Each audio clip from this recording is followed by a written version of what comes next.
उत्तर प्रदेश का झांसी एक ऐतिहासिक शहर है। इस शहर से जुड़ा है भारत के प्रथम स्वतंत्रता संग्राम की ऐसी वीरांगना महारानी लक्ष्मीबाई का नाम, जिसने महिला वीरता की एक अमर गाथा लिखी। झांसी में रानी के साथ साथ आज से लगभग 400 साल से भी अधिक पहले बना किला भी बेहद महत्वपूर्ण है। यहां रानी लक्ष्मीबाई ने अपने जीवन के अहम वर्ष गुजारे। इस किले के चप्पे चप्पे पर रानी लक्ष्मीबाई की छाप देखी जा सकती है। झांसी में किला बनने और रानी लक्ष्मीबाई के आगमन के बाद इस किले में हर जगह नजर आने वाली उनकी छाप का सिलसिला कुछ इस तरह है। बंगरा पहाड़ी पर 15 एकड़ में बने इस विशाल किले की नींव 1602 में ओरछा नरेश वीर सिंह जुदेव द्वारा रखी गई थी। ओरछा झांसी से मात्र 18 किलोमीटर की दूरी पर स्थित वर्तमान में मध्य प्रदेश का एक कस्बा है। कभी यह सशक्त ओरछा राज्य था और झांसी को इस काल में बलवंत नगर के नाम से जाना जाता था।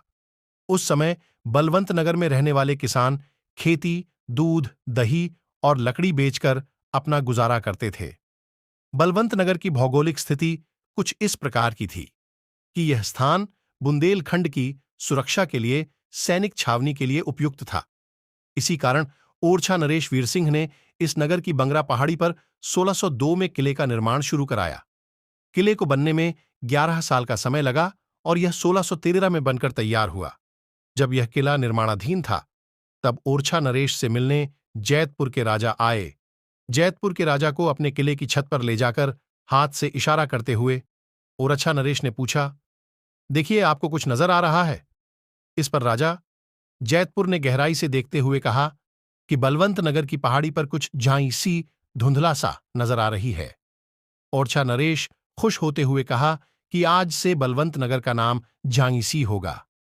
कालांतर में इसका नाम बदलकर झांसी हो गया। ओरछा नरेश द्वारा बंगरा पहाड़ी को काटकर बनाया गया ये किला बेहद मजबूत है। इसी कारण इस दुर्ग की चर्चा पूरे संसार में होती है। किले में 22 बुर्ज और बाहर की ओर उत्तर तथा उत्तर पश्चिम दिशा में खाई है, जो दुर्ग की ओर आक्रमणकारियों को सीधे आने से रोकती हैं। ओरछा नरेश के नियंत्रण से निकलकर बाद में झांसी मराठा पेशवाओं के अधीन आई। पेशवाओं ने सूबेदारों की मदद से यहां शासन किया। ओरछा नरेश से संबंधित गुसाई यहां के किलेदार बने, जिन्हें बाद में पेशवा के मराठा सूबेदारों ने हटा दिया। गुसाई और मराठा पेशवाओं ने भी किले में कई अन्य इमारतों और स्थलों का निर्माण कराया। मराठा नरेश गंगाधर राव से विवाह के बाद मणिकर्णिका झांसी आकर लक्ष्मीबाई कहलाई। इन रानी लक्ष्मीबाई की छाप किले में हर जगह देखने को मिलती है। किले के पश्चिमी भाग पर बना वर्तमान मुख्य द्वार वास्तव में मुख्य द्वार नहीं है। किले पर अंग्रेजों के अधिकार के बाद किले की दीवार को तोड़कर यह द्वार बनाया गया। इसी द्वार के पास रखी है कड़क बिजली तोप, जो किले की सबसे भारी तोप थी। इस तोप को महारानी के विश्वासपात्र गुलाम गौस खां चलाते थे। 1857 में जब अंग्रेजों ने झांसी पर हमला किया, तो पश्चिमी हिस्से के सामने आने वाली पहाड़ी पर बने कैमासन देवी मंदिर की ओट का सहारा लेकर अंग्रेजी तोपों ने गोले बरसाए। उस समय तोप इस हिस्से में बने बुर्ज पर रखी थी, लेकिन महारानी ने मंदिर होने के कारण उस ओर कड़क बिजली तोप नहीं चलाने का आदेश दिया। लेकिन अंग्रेजों द्वारा उसी दिशा से बरसाए गोलों के कारण बुर्ज टूट गया और तोप नीचे मलबे में आ गिरी। इस तोप को 1852 में जनरल करेप्पा ने नीचे से मलबे से निकलवाकर किले के वर्तमान मुख्य द्वार के पास लगवाया। इस तोप में गोला फंसा हुआ है, जो दागने के लिए तोप में लगाया तो गया था, लेकिन रानी ने गोला दागने का आदेश नहीं दिया था। किले में अंदर गणेश मंदिर है।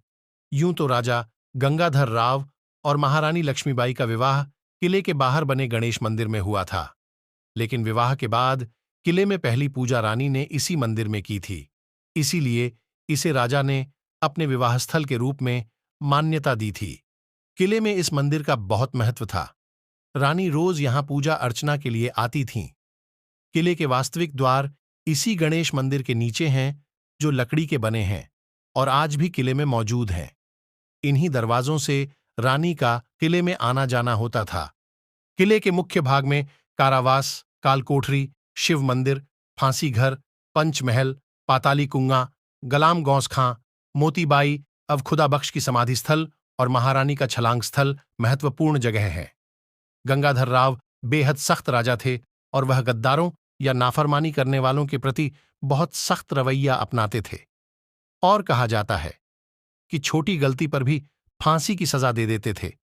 किले के उत्तर पूर्वी किनारे पर फांसी घर बनाया गया था, जहां जल्लाद फांसी देता था और नीचे गिरने वाली लाश को उसके घर वालों को दे दिया जाता था, या लावारिस होने पर ओरछा में बेतवा नदी में फिकवा दिया जाता था।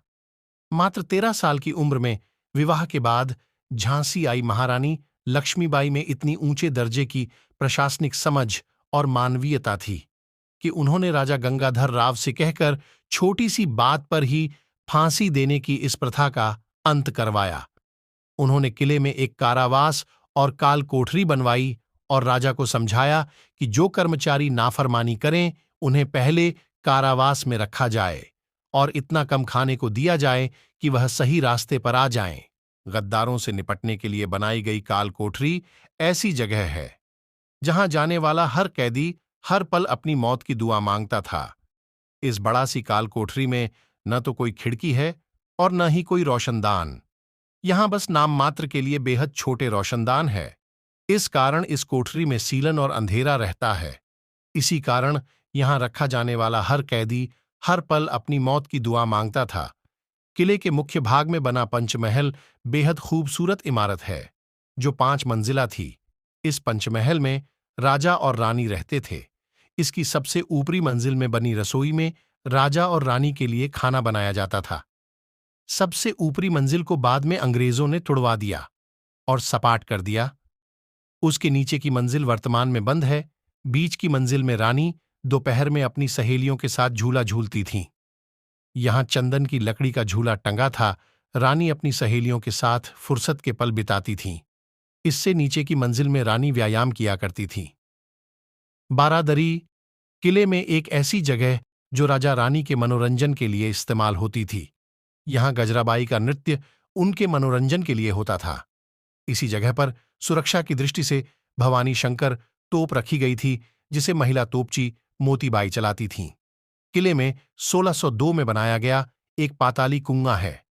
किले के निर्माण के दौरान सबसे पहले कुआं और मंदिर ही बनाया गया था। बाद में किले के बनने में इस्तेमाल हुआ पानी इसी कुएं से लिया गया। यह कुआं आज भी किले में है, जिसका पानी कभी नहीं सूखता। आज भी इस कुएं के पानी का इस्तेमाल साफ सफाई और हरियाली को बनाए रखने में किया जाता है। किले में मौजूद महत्वपूर्ण स्थानों में सबसे महत्वपूर्ण है रानी लक्ष्मीबाई का छलांग स्थल। यह वह जगह है जहां से महारानी ने अपने दत्तक पुत्र को पीठ में बांधकर घोड़े पर सवार होकर किले से बाहर छलांग लगाई थी। जब रानी के देवर दूल्हाजी राव ने उनके साथ धोखा कर ओरछा गेट खोल दिया और अंग्रेजों को किले के अंदर प्रवेश करा दिया। रानी और अंग्रेजों के बीच जबरदस्त लड़ाई हुई। मुंह में घोड़े की लगाम लिए पीछे बैठे को बांधे और दोनों हाथों से तलवार चलाती रानी को युद्ध के बीच में किसी ने पीछे से बर्छी मार दी, जिसमें रानी बुरी तरह घायल हो गई। रानी का बहुत खून बहने पर उनकी वफादार झलकारी बाई ने उनसे किला छोड़कर जाने को कहा। झलकारी बाई की शक्ल लक्ष्मीबाई से बहुत ज्यादा मिलती थी। झलकारी बाई की बात मानकर रानी ने किले की दीवार से घोड़े पर बैठकर छलांग लगाई। किले के बाहर स्थित भी कुछ इमारतें हैं जो रानी से संबंधित हैं। ऐसी ही एक इमारत है रानी महल। राजा गंगाधर राव की मृत्यु के बाद रानी महिला सेना के साथ रहने के लिए रानी महल में रहने चली गई थी।